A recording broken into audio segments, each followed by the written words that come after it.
Inumpirma ngayon ang tanggapan ng Secretary General ng House of Representatives na nasa Amerika na.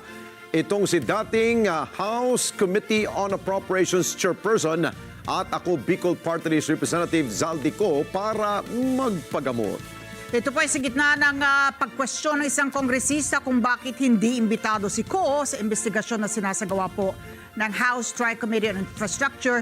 Gayong siya ang itinuturong responsable sa insertion sa 2025 national budget na kinasasangkutan ngayon ng mga maanomalyang flood control project.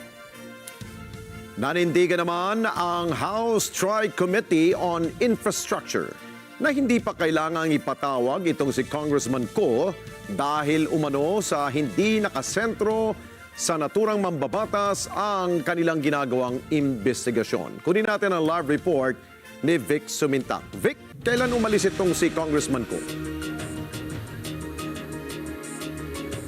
Alex, hanggang ngayon ay patuloy na tumatanggi ang Office of the Secretary General na ilabas yung detalye ng paglabas sa bansa ni ako Bicol Party List Representative Zaldico na siyang tumayong chairman ng House Committee on Appropriations noong 19th Congress na siyang nagpatibay at tumalakay sa 2025 national budget na sinasabing punong-puno ng insertions. Wala sa bansa si ako Bicol Party List Representative Zaldico.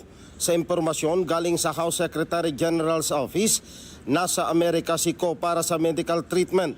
Pero hindi pa maidetalye ni House spokesperson Attorney Princess Abante ang detalye kung hanggang kailan na mananatili sa ibang bansa si Ko. Legal ang biyahe ng kongresista na suportado anya ng mga travel documents. I made an initial inquiry sa Office of the Secretary General. Sa pagkakaalam ko, he's currently out of the country. I understand he is nasa United States siya for medical treatment with appropriate travel documents. Kung ano yung mga travel documents na yon, wala pa akong copy. So I still have to coordinate further with the Office of the Secretary General. Sa pagdinig ng House Tri-Committee on Infrastructure noong Martes, konestyon ni Navotas Representative Toby Chanco kung bakit hindi imbitado sa investigasyon si Ko. Si Ko ang chairman ng House Committee on Appropriations noong 19th Congress at tinuturong responsable sa insersyon sa pambansang budget na kinasasangkutan ng maanumalyang flood control projects. Pero katwiran ng komite, hindi pa kailangang ipatawag sa investigasyon si Ko dahil hindi naman ito ang focus ng pagsisiyasat. For that specific purpose that they want to invite Congressman Zaldico and including, I understand, Senator Grace po, diba? Because hindi siya kasama sa scope ng investigation ng Infracom. It was not relevant for the scope ng pag-uusapan ng Infracom. But it may be relevant in other venues, in other committees. So, ang gustong tutukan ng Infracom, yung mga allegations ng mga anomalya sa flood control projects. At nakita natin, nag-setting na ng direction ang Infracom kung ano yung mga initial na tututukan nila. They wanted to prioritize the flood control projects that were tagged by the President himself as ghost projects. Tiniyak din ni Abante na walang hakbang ang liderato ng Kamara na protektahan si Ko. Bukod sa pagiging chairman ng Committee on Appropriations, isa rin sa sinasabing kongresistang kontraktor sa mga maanumalyang flood control projects si Zaldico. Sa 15 contractors na pinangalanan ng Pangulo, pag-aari ng kapatid nito ang SunWest Construction na itinatag ng ako Bicol Party List Representative. Binigyang diin ni Abante na patunay dito ang pagpapatibay ng Infracom sa motion para sa full disclosure ng mga miyembro nito dahil sa posibleng conflict of interest. Nakita naman din natin yan, remember, napasa din naman yung motion doon sa committee sa Infracom na yung request na mga members na magkakaroon ng, tama ba yung isang motion na na-pass nila na for those members who would have some conflict? For disclosure. For disclosure. So makikita naman natin na the Infracom is committed to make sure that yung mga dapat na mapasagot sa anomalya ng flood control projects ay talagang isisiwalat at maa-address ng investigation na ito. Pero syempre, may proseso, meron lang ding dapat saklawan ayon sa mandato ng committee. Yun naman din yung uunahin din ng Infracom. Alex, dahil sa kasalukuyan pa rin nakaupo bilang representative ng Ako Bicol, si Saldico.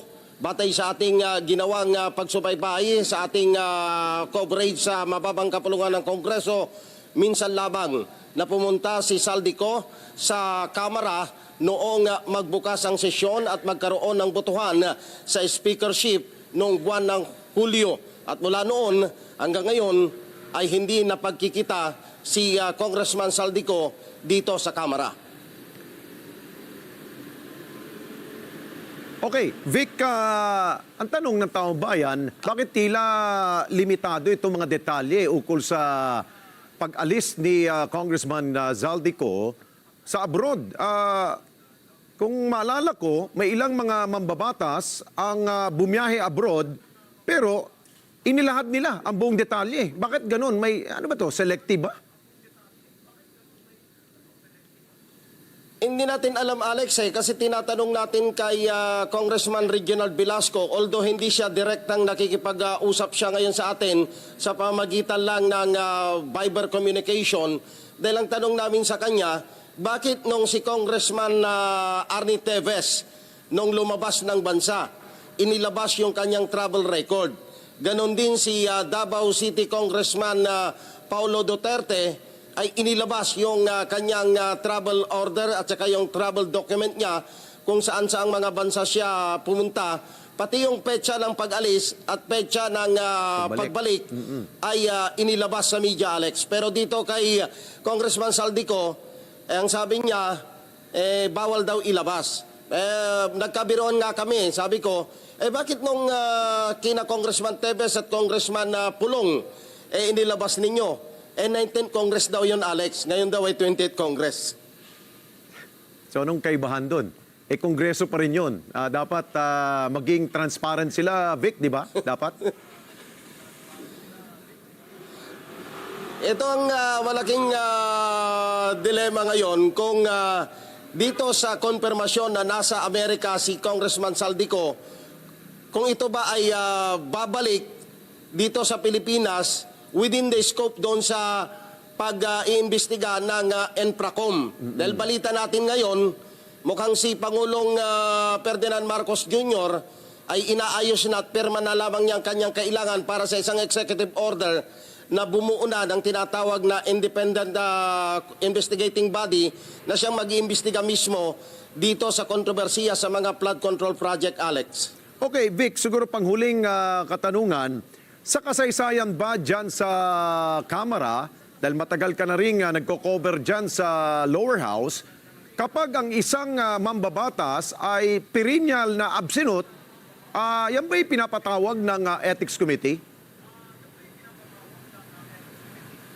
So para sa pagkakalam natin, Alex, wala Dahil naalala mo nga, gaya ng binabanggit ko sa'yo, si Congressman Jules Ledesma, pala absent yun.